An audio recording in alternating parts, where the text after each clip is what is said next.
Comenzar un negocio no es una tarea sencilla. Incluso los empresarios más experimentados han tenido pérdidas en algún momento. La planeación de un negocio te ayuda a aumentar las posibilidades de éxito, aunque no te lo pueda asegurar. En este video vamos a platicar un poco sobre los planes de negocio y la estructura que se recomienda para poder determinar si el negocio es viable o no lo es. Nos vamos a enfocar en la parte financiera, que es lo que normalmente cuesta más trabajo. Para ello vamos a dividir el video en dos partes. En el link van a encontrar ustedes la plantilla que estoy explicando. Es una plantilla que no es de mi creación, pero sí la he ido modificando para que pueda cubrir los requerimientos necesarios en la materia.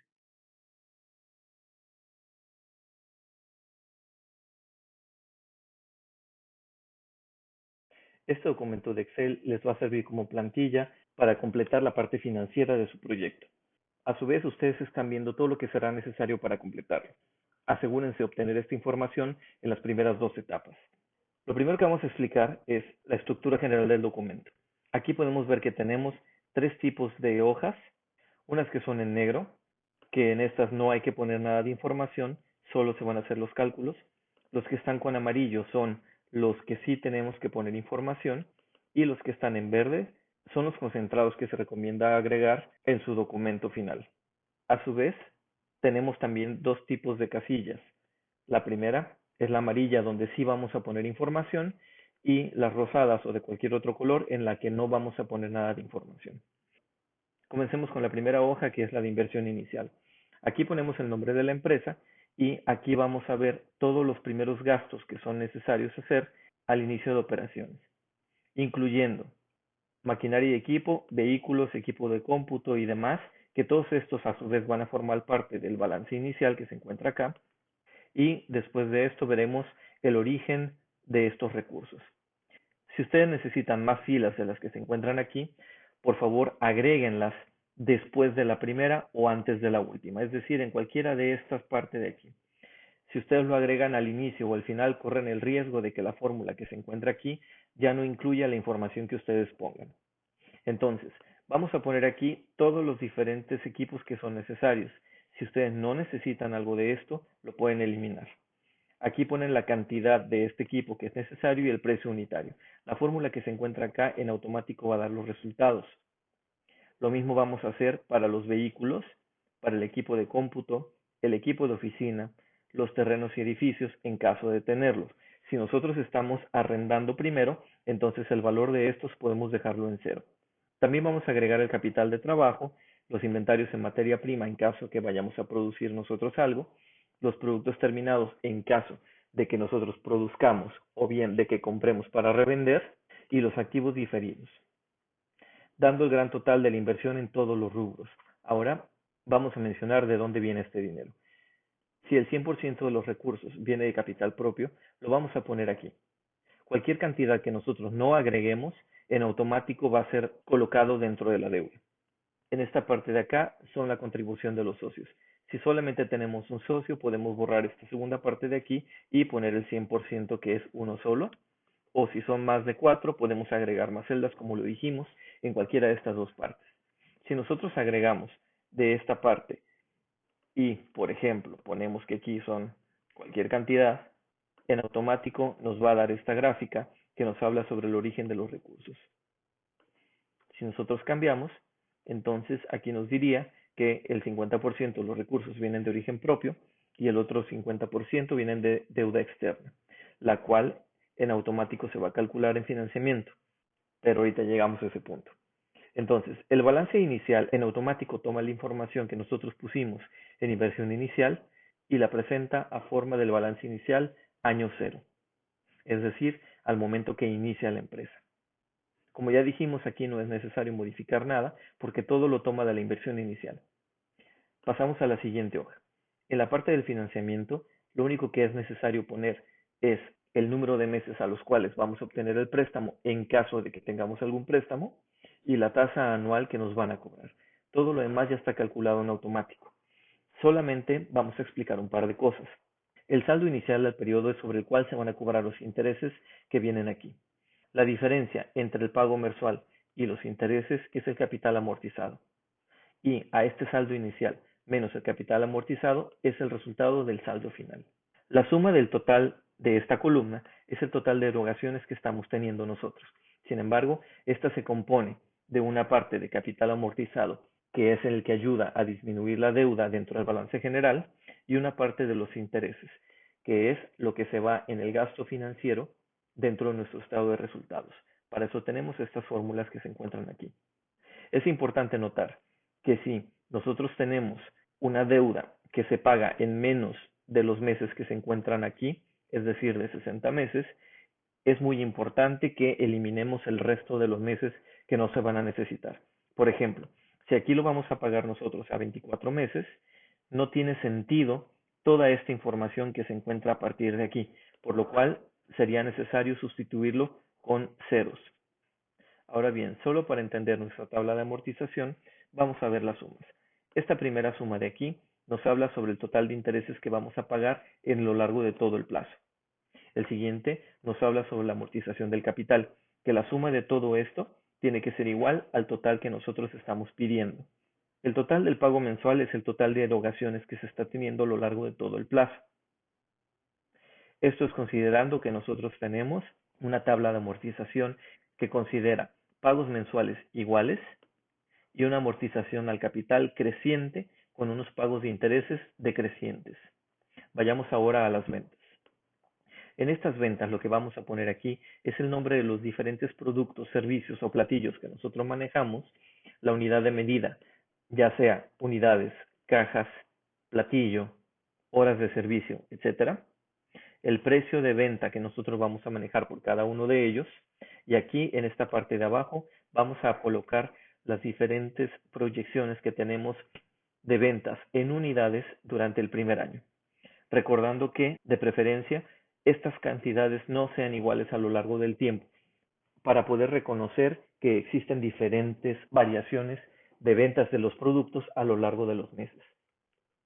Finalmente, hacia abajo viene la suma de las ventas de todas las unidades y hacia la derecha vienen las ventas de las unidades de este único producto a lo largo del año. Con esto se calcula el promedio de ventas al mes que se va a transportar directamente a esta parte de acá. Después de eso vamos a ver el mismo presupuesto de ventas, pero ahora cada una de estas unidades está multiplicado por su precio, por lo cual nos dice los ingresos mensuales que nosotros vamos a tener.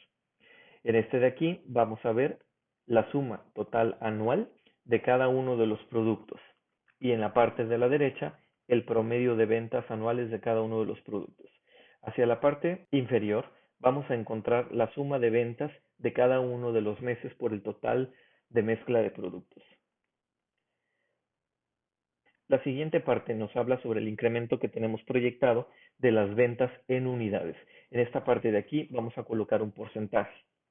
Debemos de reconocer que bien, puede ser que nosotros crezcamos mucho al inicio, teniendo cantidades más altas al principio y después unas cantidades inferiores, o bien que nosotros supongamos que vamos a tener un crecimiento continuo. Después de eso, vamos a ver cuánto van a aumentar los precios de venta para nuestros productos. Aquí es importante señalar que no tendríamos un incremento diferenciado entre la variedad de productos que tenemos, sino que sería en general cuánto están aumentando nuestros precios. Algo comúnmente utilizado aquí es el incremento con la inflación. Finalmente, en esta parte de abajo ya viene en conjunto el incremento de ventas de unidades y el incremento en los precios de los mismos. Pasemos a la siguiente. Este costo variable unitario es muy importante porque nos va a decir cuánto vamos a gastar nosotros por cada unidad producida. Aquí se van a copiar en automático los nombres de los productos que ya pusimos en nuestra pestaña de ventas, al igual que las unidades de medida que vienen en los mismos. Hacia la derecha tenemos una lista de diferentes insumos que pueden ser hasta 10. Si nosotros necesitamos más, hacemos lo mismo de agregar entre el segundo y el penúltimo. Podemos agregar en cualquiera de estas partes más insumos. Se recomienda que se ponga el nombre de los insumos aquí y en la parte de abajo se puede poner cuánto se está utilizando en dinero para cada uno de estos insumos. De esta manera nosotros vamos a tener hacia la derecha el costo total de producción por insumos, es decir, por materia prima por cada uno de estos productos, y hacia la derecha tenemos opción de agregar los gastos indirectos de fabricación y la mano de obra directa. Vamos a decir algo muy importante. Si nosotros agregamos gastos indirectos de fabricación, por ejemplo, el gas utilizado en un restaurante o la electricidad o el agua, puede ser el mantenimiento que se le da a los equipos que se utilizan a la producción, entre otros. Y la mano de obra, esta se recomienda que sea lo más directa posible. Por ejemplo, si se paga alguna comisión por fabricación o por venta de algún producto. Finalmente, aquí nos va a mencionar en automático el costo total de producción que va a incluir tanto la materia prima como los gastos indirectos de fabricación como la mano de obra directa. Y finalmente en automático se va a copiar aquí el precio de los productos, dando también en automático el porcentaje de utilidad con respecto al precio. Pasemos a la pestaña del costo de producción. Esta pestaña se calcula en automático y nos habla sobre las unidades que nosotros vamos a producir de cada uno de los productos y los costos que tenemos ya identificados en la pestaña de costo variable unitario. Por lo tal, nos va a decir los costos unitarios, los costos mensuales, que es el costo unitario multiplicado por el número de unidades que vamos a vender al mes, y por lo tanto podemos calcular el costo total mensual por cada uno de los productos, al igual que su anual. Pasamos ahora al presupuesto de compras. En este presupuesto de compras viene referenciado en automático los productos, las unidades de medida, cuánto vamos a vender en cada uno de los meses y por lo tanto se puede calcular cuánto necesitamos de cada una de las materias primas. En la parte de abajo ya viene en automático el costo de compra de esas materias primas. Pasamos a la nómina. En la nómina, aquí es recomendable poner el número de trabajadores que tiene la empresa, lo mismo, si necesitamos agregar más, lo podemos hacer entre estas filas de aquí. Ahora, estos puestos que tenemos aquí, puede ser que tengamos diferentes números de empleados. Eso lo vamos a colocar en esta parte de aquí. Y a la derecha, el salario por cada uno de estos trabajadores. Entonces, aquí viene en automático la multiplicación de cuántos trabajadores por el salario que tiene cada uno de ellos y la proyección de gastos por nómina en cada uno de estos meses, dándonos al final el total por cada uno de los trabajadores y en la parte inferior el total por cada uno de los meses. En la parte de abajo podemos agregar lo que son los gastos del Instituto de Seguro Social, los gastos del Infonavit y otros impuestos como por ejemplo los estatales. Estas cantidades tenemos que verificarlas con el contador o con la legislación actual. En la parte de abajo tenemos el total de la suma de los gastos de cada uno de los meses y hacia la derecha el anual. Como una nota aclaratoria, si nosotros ya tomamos en cuenta dentro de los costos variables la mano de obra, como por ejemplo lo que mencionamos sobre comisiones pagadas por producción o por venta, ya no es necesario colocarlos en esta parte de acá, ya que si los colocamos estaríamos duplicando este gasto. Pasemos a los demás costos fijos de la empresa. En esta parte tenemos una lista de los diferentes gastos que se pueden dar dentro de una empresa.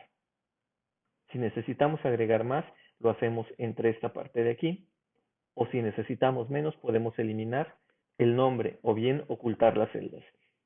Estas acciones no van a modificar ni van a alterar en nada las fórmulas que se encuentran ya para la automatización de toda la hoja. De nuevo, aquí mencionamos otra nota. Si nosotros pusimos aquí renta, es porque asumimos que el lugar en donde llevamos a cabo las actividades no son de la empresa. Es decir, si nosotros en nuestra inversión inicial consideramos la compra de terrenos y edificios y estamos llevando ahí nuestras operaciones, entonces no es necesario que nosotros pongamos renta. En caso que estemos rentando un lugar, por favor, asegúrate de que no tengas ninguna cantidad en la parte de edificios y terrenos. Pasemos ahora a los inventarios.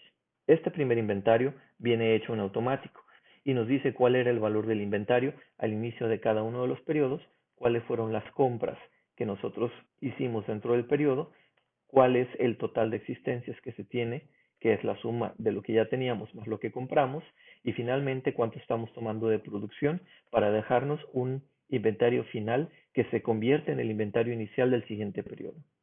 Lo mismo sucede para los productos terminados en caso de tenerlos. Una nota aclaratoria. Si nosotros llevamos a cabo un servicio, lo ideal sería que no tuviéramos nada en productos finales terminados. Lo mismo sucede si nosotros elaboramos alimentos que se venden al momento. Pasemos al concentrado de ingresos, costos y gastos. Este concentrado se alimenta de las hojas anteriores y nos dice cuántos productos estamos vendiendo, en qué unidades, a qué precio, cuál es el total de ventas y lo mismo para anuales. En esta parte de aquí nos habla sobre los costos de la producción, nos habla también sobre los gastos de administración y venta, después nos calcula las utilidades antes de los impuestos, que es la utilidad operativa, y después nos habla de los promedios ponderados que nos van a servir para calcular el punto de equilibrio de nuestra empresa. La forma en que se calcula esto es muy sencillo. Nos dice cuánto del total de nuestras ventas corresponde a cada uno de los productos y se multiplica por su precio de venta, primero para dar el precio de venta promedio ponderado, después por su costo variable para dar el costo variable ponderado y finalmente por su margen de contribución individual para dar el margen de contribución ponderado. Este de aquí es muy importante, ya que nos dice dentro de la mezcla de productos que nosotros vendemos cuánto estamos ganando en porcentaje que contribuye a la utilidad bruta. Otra forma de calcularlo es dividiendo la utilidad bruta entre el total de ventas, es decir, nuestro margen bruto. Pasemos ahora a la pestaña de depreciación. La pestaña de depreciación, aquí tenemos que investigar primero dentro de la legislación actual cuáles son los porcentajes de depreciación de cada uno de los diferentes tipos de activos y en automático ya nos va a decir cuánto dinero se está depreciando dentro de cada una de las categorías, cuál es la depreciación acumulada y qué saldo nos queda por depreciar. De esta manera nosotros sabemos que esta depreciación anual la podemos utilizar directamente para el estado de resultados o bien para restar dentro del total de activos netos. El precio de compra de cada uno de los productos menos la depreciación acumulada tiene que ser igual que lo que nosotros obtengamos del valor neto de los activos menos la depreciación del año. Y finalmente, el saldo por depreciar es el total del activo neto dentro de cada uno de los periodos. Al final nosotros tenemos un valor de salvamento. Este es muy importante considerarlo, ya que si no lo hacemos estaríamos suponiendo que la empresa desaparece totalmente sin que nosotros podamos rescatar algún valor de esos activos.